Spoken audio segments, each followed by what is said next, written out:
नमस्कार दर्शक बंधु मु प्रदीप आपण मानक स्वागत करुच्ची आजिर आउ एक नुआ भिडियो दर्शक बंधु आपण माने समस्ते जानिथिबे वर्तमान प्रधानमंत्री फसल बीमा योजना रे 2026 खरीफ ऋतु पई चाषी पंजीकरण चालू रही एवं एही पंजीकरण आसंता 31 जुलाई पर्यंत चालू रहिबो।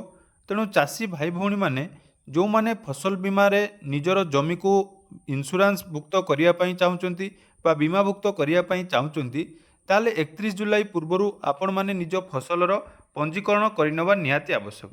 तेणु फसल बीमा योजना रे आपण मानकर पंजीकरण पई चलित वर्ष राज्य सरकार तरफ 8टी फसल जहाँकि आपण मानकर रही धान मका चीनाबादाम मांडिया कपा हरड़ अदा और हलदी पई वर्तमान जहाँकि निजर जमीर समस्त इंश्योरेंस करें। तेणु जदि आपण मानकर कौनसी प्राकृतिक विपर्यय होई फसल अमल समय क्षति हुए ताले चाषी भाई भौणी मानू यही फसल बीमा योजना रे सहायता राशि आपण मानकर प्रदान करा जाए। तेणु निर्धारित समय सीमा मध्य चाषी भाई भौणी माने निजर फसल बीमा पंजीकरण करने निहाती आवश्यकता रही। तेणु वर्तमान फसल बीमा ऑनलाइन जाकि आरंभ हो सारी। तेणु जितेबाला आपण माने फसल बीमा पंजीकरण करने चाहते सेठी आपण मानकर दुई प्रकार चाषी रोचंती। प्रथम रही जो मानकर निज नाम जमी अच्छी तो सही चाषी मानकर फसल बीमा आपण मानकर पंजीकरण हो पार। ता सहित जो माने भाग चाषी अच्छा से माने फसल बीमा निजर जमीर पंजीकरण करने निहाती आवश्यकता रही। एवं जितेबाला आपण मानकर पंजीकरण करुचंती राज्य सरकार तरफ जड़े चाषी सर्वाधिक 5 एकर पर्यंत जाकि निज चाष जमीर बीमाभुक्त करिपारिबो एवं एथिरे आपण मानकु कोनोसी देय बा कोनोसी फीस देबा पई पड़िबो नै। केवल आपण मानकर बैंक अकाउंट वेरिफिकेशन पई प्रत्येक प्लॉट पिछा आपण मानकु 1 टंका लेखाएं जाकि डिपोजिट करिया पई पड़िबो।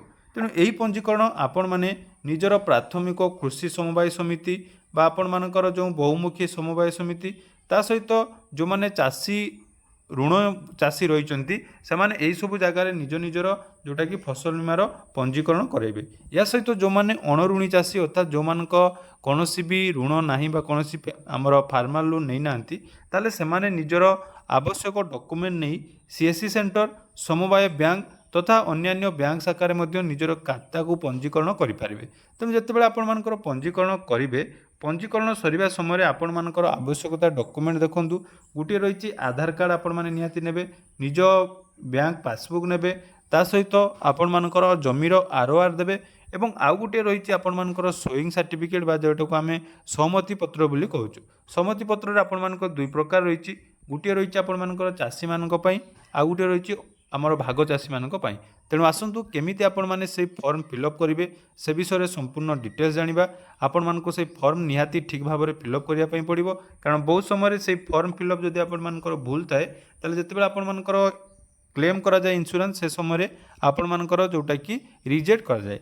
तेणु सही फॉर्म आपण माने केमिति फिलअप करेंगे जो भी सीएससी भाई भौणी माने आपण माने भी जदि आवेदन करूचंती ताले केमिति ताको आपण मानकर ठीक भाव में फिलअप करेंगे आसंतु डिटेल्स जानिबा।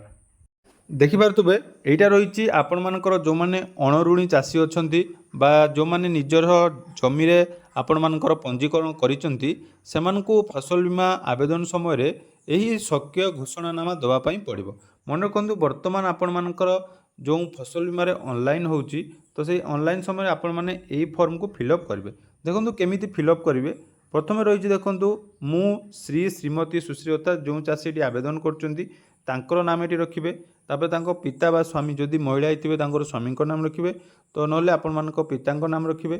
तापर देखो ये आपण मान ग्राम ग्राम पंचायत ब्लॉक जिला रहा आपण मैंने भल भाव में फिलअप करेंगे। फिलअप कर सारापर प्रथम आपण मैंने यहाँ फिलअप करदे तापर देखो ये आपण मैंने कौन करेंगे ना प्रथम निजर डिटेल्स देवे तापर रही जमीर डिटेल्स आपण मैंने जो जमीर आपण मानकर पंजीकरण करेंगे ताहारी डिटेल्स देवे। तो सेठी आपण मानकर ग्राम ग्राम पंचायत ब्लॉक जिला तो केते एकर जमी पई आपण मानकर जोटा कि चाष करूचंती बा हमर एतिक जमी उत्तराधिकारी सूत्र रे चाष करूछु सेटा आपण माने लिखिबे। तापर देखो गोटे ऑप्शन रही मु घोषणा करूअछि जे मोर उपरोक्त जमी रे एटी आपण मानकु जेहेतु खरीफ ऋतु पई अछि एटी खरीफ पाखरे टिक करिवे 2026 एटी देबे 2026-27 ऋतु रे होइथिबा केते एकर जमी जदि आपण मानकर 2 एकर अछि तो 2 एकर फसल को बीमाभुक्त ପାଇଁ ଅନ୍ୟ କୌଣସି ପଞ୍ଜୀକରଣ କେନ୍ଦ୍ରରେ ଆବେଦନ କରିନାହିଁ। ଅର୍ଥାତ୍ ଆପଣମାନେ କେବଳ ଗୋଟିଏ ହିଁ ପଞ୍ଜୀକରଣ କରିବେ ସେଟା ଦେଇ ସାରିଲେ। ତାପରେ ମୁଁ ସ୍ୱୀକାର କରୁଅଛି ଯେ ମୋ ଦ୍ୱାରା ଦିଆଯାଇଥିବା ଉପରୋକ୍ତ ତଥ୍ୟ ସତ୍ୟ ଅଟେ ଏବଂ କୌଣସି ପରିସ୍ଥିତିରେ ଏହା ମିଥ୍ୟା ବୋଲି ପ୍ରମାଣିତ ହେଲେ ମୋର ଫସଲ ବୀମା ନିମନ୍ତେ କରାଯାଇଥିବା ପଞ୍ଜୀକରଣକୁ ଅଶୁଦ୍ଧ ବୋଲି ସ୍ୱୀକୃତି ମିଳିବ ଏବଂ ମୋର ବୀମା ପ୍ରିମିୟମ୍ ବାଜ୍ୟାପ୍ତି ହେବା ସହ ମୋର ବୀମା ନିମନ୍ତେ କୌଣସି ଦାବି ରହିବ ନାହିଁ। ଅର୍ଥାତ୍ ଏଠି ଆପଣମାନେ ଡିକ୍ଲାରେସନ୍ ଦେଉଛନ୍ତି, ତେଣୁ ସଠିକ୍ ଭାବରେ ଏଇଟା ଆପଣମାନେ ଫିଲ୍ଅପ୍ କରିବେ। ତାପରେ ଏଠି ଆସିଲା, ଏଇଟା ହେଉଛି ଆପଣମାନଙ୍କର ଯେତୋଟି ପ୍ଲଟ୍ର ଆପଣମାନେ ପଞ୍ଜୀକରଣ କରୁଛନ୍ତି ସବୁ ପ୍ଲଟ୍ର ଏଠି ଆପଣମାନଙ୍କୁ ଡିଟେଲ୍ସ ଦେବା ପାଇଁ ପଡ଼ିବ। ପ୍ରଥମେ ଦେଖନ୍ତୁ ରହୁଛି ଆପଣମାନେ ମୌଜା ଦେବେ, ଯେଉଁଟାକି ଆପଣମାନଙ୍କର ପଟ୍ଟାରେ ମିଳିଯିବ ବା ଆରଆର୍ ଯଦି ଆପଣମାନେ ଭୁଲରେଖରୁ ଡାଉନଲୋଡ଼୍ କରୁଛନ୍ତି ସେଠି ଆପଣମାନେ ଏଠି ଇଜିଲି ପାଇଯିବେ। ମୌଜା ଦେଲେ, ଖାତା ନମ୍ବର ଦେବେ, ପ୍ଲଟ୍ ନମ୍ବର ଦେବେ, ତାପରେ କିସମ, ସେଇ କିସମ କ'ଣ ନା ଏଇଟା ଆପଣମାନଙ୍କର ସେ ଯେଉଁ ପ୍ଲଟ୍ ନିଜର ଆରଆର୍ ଡାଉନଲୋଡ଼୍ କରିବେ ସେ ଆରଆର୍ରେ ଏଠି ଆପଣମାନଙ୍କର ମେନସନ୍ ଥିବ ଯେ ଆମର କିସମ କ'ଣ ରହିଛି। ତାପରେ ଜମିର ପରିମାଣ କ'ଣ ରହିଛି, ତାପରେ ଜଳସେଚିତ ନା ଅଣଜଳସେଚିତ ସେଟା ଦେବେ, ତାପରେ ଜଳସେଚନର ଉତ୍ସ କ'ଣ ରହିଛି।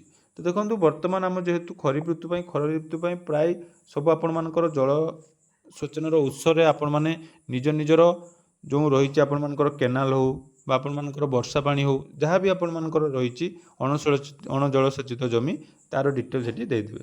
ଏବଂ ଏଠି ଆପଣମାନଙ୍କର କ'ଣ ରହିବ ନା ନିଜର ସିଗ୍ନେଚର ରହିବ, ଯେଉଁ ଚାଷୀଟା ଫର୍ମ ଆବେଦନ କରୁଛନ୍ତି ତାଙ୍କର ସିଗ୍ନେଚର ରହିବ ଏବଂ ତାରିଖ ଏଠି ମେନସନ୍ କରିବେ। ଦେଖନ୍ତୁ ଏଇ ଫର୍ମଟି ଆପଣମାନଙ୍କର ଚାଷୀମାନଙ୍କୁ ଫିଲ୍ଅପ୍ କରିବା ପାଇଁ ପଡ଼ିବ। ଆଉ ରହିଲେ ଯେଉଁମାନେ ଭାଗ ଚାଷୀ ରହିଛନ୍ତି ତାଙ୍କ ପାଇଁ ଦେଖନ୍ତୁ ଏଇ ଫର୍ମ ରହିଛି, ଯେଉଁଥିରେ ଆପଣମାନଙ୍କର କ'ଣ ରହିଛି ନା ଅନ୍ୟ ଜମିରେ ସହମତି ଭିତ୍ତିରେ ଚାଷ କରୁଥିବା ଚାଷୀଙ୍କ ପାଇଁ ଫସଲ ବୀମା କରିବା ନିମନ୍ତେ ସମ୍ମତି ପତ୍ର। ତ ଏଠି ଆପଣମାନେ ଯେଉଁ ଚାଷ କରୁଛନ୍ତି ଆପଣମାନଙ୍କର ଯେଉଁ ଓନର୍ ରହିଛନ୍ତି ବା ଭାଗ ଚାଷୀ ଯଦି ଆପଣମାନଙ୍କର ଯାହାଙ୍କ ଜମିରେ ଆପଣମାନେ ଚାଷ କରୁଛନ୍ତି ତାଙ୍କ ପାଖରୁ ଏଇ ସହମତି ପତ୍ର ଆପଣମାନଙ୍କୁ ଫିଲ୍ଅପ୍ କରି ଆଣିବା ପାଇଁ ପଡ଼ିବ। ସେଥିରେ ଆପଣମାନେ କ'ଣ ଲେଖିବେ ନା ମାନନୀୟ ପରିଚାଳନା ଅଧିକାରୀ ବୀମା କମ୍ପାନୀର ନାମ, ଅର୍ଥାତ୍ ଆପଣଙ୍କ ଅଞ୍ଚଳରେ ଯେଉଁ ବୀମା କମ୍ପାନୀ ଏଇଟା ପ୍ରଦାନ କରୁଛି ସେଇଟା ଆପଣମାନଙ୍କର ରିଲାଏନ୍ସ ହେଇପାରେ, ନହେଲେ ଆପଣମାନଙ୍କର SBI ରହିପାରେ, ଯେଉଁଟା ବି ଅଛି ଆପଣମାନେ ସେଇଟା ନିଜେ ଅନଲାଇନ୍ରେ ଚେକ୍ କରିପାରିବେ। ତାର ନାମ ଲେଖିବେ। ତାପରେ ବିଷୟ ରହିଛି ଅନ୍ୟ ଜମିରେ ସହମତି ଭିତ୍ତିରେ ଚାଷ କରୁଥିବା ଚାଷୀଙ୍କ ପାଇଁ ଫସଲ ବୀମା କରିବା ନିମନ୍ତେ ସମ୍ମତି ପତ୍ର ହେଲା। ତ ଏଇଟା ଆପଣମାନେ ଦେଖିଲେ, ଏଠି କ'ଣ ଲେଖା ହେଇଛି ଏଇଟା ମଧ୍ୟ ଟିକେ ବୁଝିବା ପାଇଁ ଚେଷ୍ଟା କରନ୍ତୁ। ପ୍ରଥମ ରହିଛି ମହାଶୟା ନିମ୍ନ ବର୍ଣ୍ଣିତ ଚାଷ ଜମିର ମୁଁ ମାଲିକ ଅଟେ, ଅର୍ଥାତ୍ ଏଇଟା ମାଲିକ ହିଁ ଲେଖୁଛନ୍ତି, ମନେ ରଖନ୍ତୁ ଏଇଟା ମାଲିକ ହିଁ ଫିଲ୍ଅପ୍ କରୁଛନ୍ତି।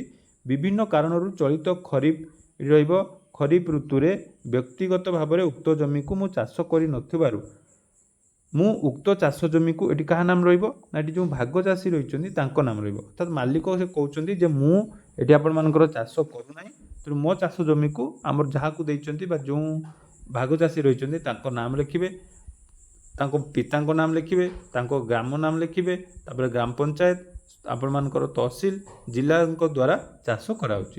ଅର୍ଥାତ୍ ସେ କହୁଛନ୍ତି ଯେ ମୁଁ ଚାଷ କରୁନାହିଁ, ତେଣୁ ଯିଏ ଖରିଫ ଋତୁରେ ଚାଷ କରୁଛନ୍ତି ଭାଗ ଚାଷୀ ତାଙ୍କର ଡିଟେଲ୍ସ ଏଠି ଆପଣମାନେ ଭଲ ଭାବରେ ଫିଲ୍ଅପ୍ କରିବେ। କାରଣ ଭାଗ ଚାଷୀମାନଙ୍କର ବହୁତ କନଫ୍ୟୁଜନ୍ ଥାଏ, ଏଠି ବେଳେବେଳେ ସେ ମାଲିକଙ୍କ ନାମ ଲେଖିଦିଅନ୍ତି, କିନ୍ତୁ ମନେ ରଖନ୍ତୁ ମାଲିକ ଯେହେତୁ କହୁଛନ୍ତି ଯେ ମୁଁ କରୁନାହିଁ ମୋ ବଦଳରେ ଯିଏ କରୁଛି, ତେଣୁ ଏଠି ଭାଗ ଚାଷୀଙ୍କ ଡିଟେଲ୍ ସବୁ ରହିବ।